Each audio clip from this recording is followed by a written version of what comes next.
ചിന്തിക്കാഞ്ഞിട്ടല്ല, അതൊന്നും ശരിയാവില്ലടാ. Emotional imbalance കലാകാരന്മാരുടെ കൂടപ്പറപ്പാ. വെറുതെ ഡിവോഴ്സ് ചെയ്യാൻ വേണ്ടി മാത്രമായിട്ട് എന്തിനൊരു വിവാഹം? അതൊക്കെ ഓരോ ന്യായീകരണങ്ങളാണ്.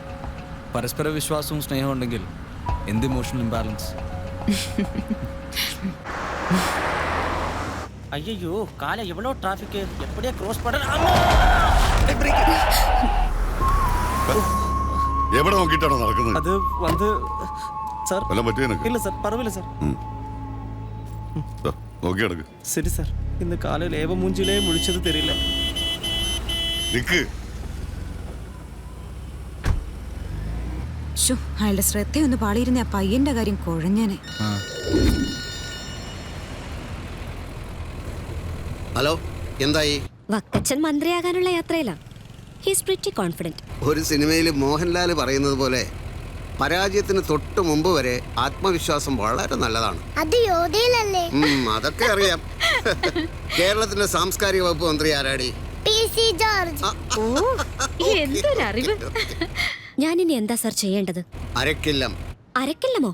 പാണ്ഡവരെ ചുട്ടുകൊല്ലാൻ കൗരവർ തീർത്ത അരക്കില്ലത്തിൽ കാട്ടാളത്തിയും 5 മക്കളും വെന്തു മരിച്ച കഥ കേട്ടിട്ടില്ലേ? അന്ന് വിതുരരുടെ ബുദ്ധി പാണ്ഡവരെ രക്ഷിച്ചു. സത്യം പറയാലോ, എനിക്കൊന്നും മനസ്സിലായില്ല. പറയാം.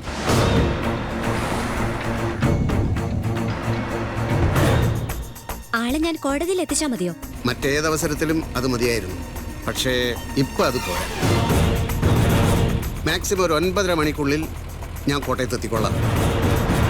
ഞാൻ ചില കാര്യങ്ങളൊക്കെ പ്ലാൻ ചെയ്തിട്ടുണ്ട്. A play within the play. Daddy പിന്നെ വിളിക്കും. ഡ്രൈവിംഗിലാ. ഓക്കെ മോളെ.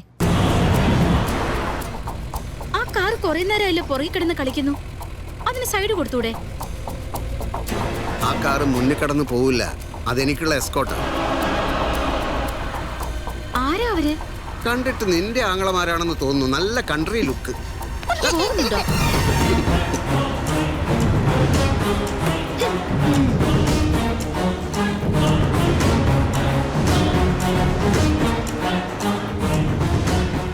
പമ്മി നടക്കട്ടെ, വെയിറ്റ് ചെയ്യും. ഈ ബാഗ് എടുത്ത് എങ്ങോട്ടാ? ദേ പോയി ദാ വന്നു. ഇങ്ങനെ പറഞ്ഞാലൊന്നും ഡാഡി സുരേഷ് ഗോപി ആവില്ല. എങ്ങോട്ടൊന്നും പറഞ്ഞിട്ട് പോ. അവരെ ഡ്രോപ്പ് ചെയ്തേക്ക്, ഞാൻ വിളിക്കാം. Okay sir.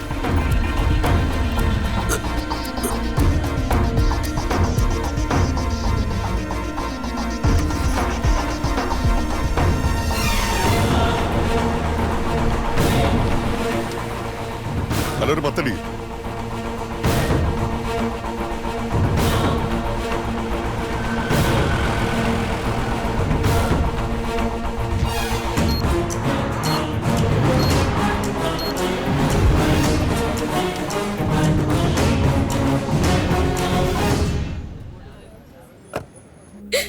അമ്മയുടെ കൊച്ചുമോൾ രാഖിക്ക് നീതി കിട്ടുമെന്ന് ഉറപ്പുണ്ടോ?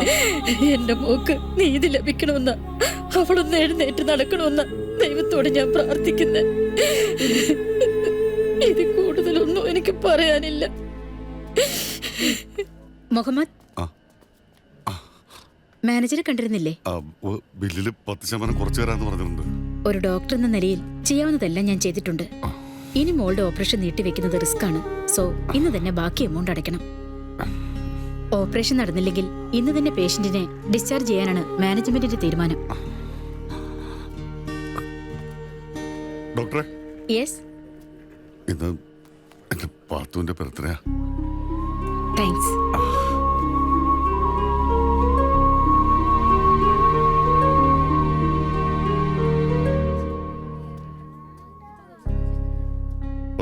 ഹായ് പാപ്പച്ചി.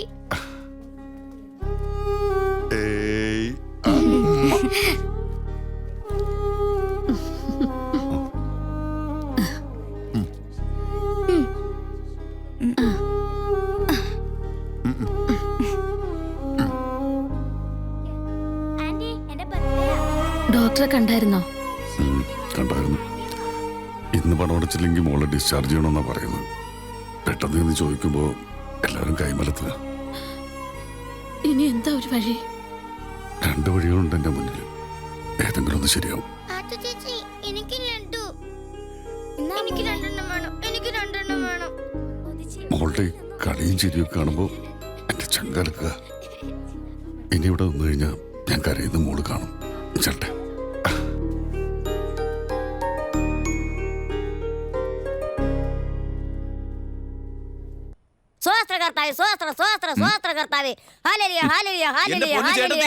നിങ്ങളോട് ഞാൻ എത്ര പ്രാവശ്യം പറയണം, രാവിലെ തന്നെ സുവിശേഷം പാടി മനുഷ്യനെ ബുദ്ധിമുട്ടിക്കരുതെന്ന്.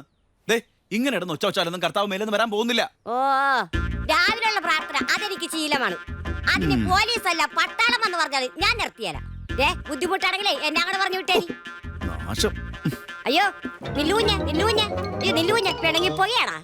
രാവിലെ പ്രാർത്ഥന കഴിഞ്ഞ് ഒരു പുകയും വലിച്ചില്ലെങ്കിൽ എന്റെ വയറ്റിന്ന് പോകല. എന്തായാലും ഐശ്വര്യമായിട്ടൊരു പോന്നിട്ട് പോകുന്നേ. ശരിയായിട്ടൊരു പുക. ഒന്ന് താ സാറേ, കുഞ്ഞിനും കൂടി വേണ്ടിട്ടാ ഞാൻ പ്രാർത്ഥിച്ചത്. എത്രയും പെട്ടെന്ന് കുഞ്ഞിന്റെ കല്യാണം നടന്നു കിട്ടെ. അല്ലെങ്കിൽ ഞാനിവിടെ താമസിക്കേ നാട്ടുകാർ വല്ലതും പറയും. അത് നേരാ. ചില സമയങ്ങളിൽ എനിക്കും ചില പ്രലോഭനങ്ങൾ ഉണ്ടാകാറുണ്ട്. എന്റെ പൊന്നു ഈശോയെ, കണ്ടുകൊടുത്താലും മതി. സുവാസ്ത്രം കർത്താവേ, സുവാസ്ത്രം. അബി പതുക്കെ break break break break break break. എങ്ങോട്ടാ ഇത്? കണ്ടില്ലേ കേരളത്തിന്റെ ഒരു അവസ്ഥ? ബിവറേജ് തുറക്കുന്നതും കാത്തു നിൽക്കുന്ന ക്യൂ. ഒരു ആവറേജ് മലയാളിയുടെ ലൈഫ് സ്റ്റൈലിന്റെ ഭാഗമായിരിക്കും അത്. ദിവസം 500 രൂപ കൂലി കിട്ടിയ 250 രൂപ ഏതെങ്കിലും ബിവറേജസിൽ കൊടുക്കും. 150 രൂപയ്ക്ക് ലോട്ടറി എടുക്കും. ബാക്കി എന്തെങ്കിലും ഉണ്ടെങ്കിൽ, ബോധം ഉണ്ടെങ്കിൽ വീട്ടിൽ കൊടുക്കും.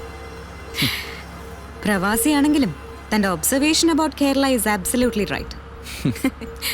ശരീരം മാത്രമേ ഉള്ളൂ പ്രവാസിയായിട്ട്, മനസ്സിപ്പോഴും ഇവിടെ.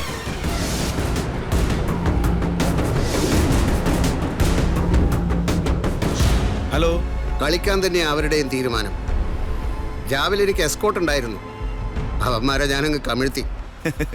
അതിന് നിങ്ങൾ പണ്ടേ എടുക്കണാണല്ലോ വക്കീലെ. ഇത് ഞങ്ങൾ പോലീസുകാർ തോറ്റ കേസാ. നിങ്ങൾ ജയിക്കണം. 6 മാസമായി മരിച്ചു ജീവിക്കുന്ന ആ കുട്ടിക്ക് വേണ്ടിയാ.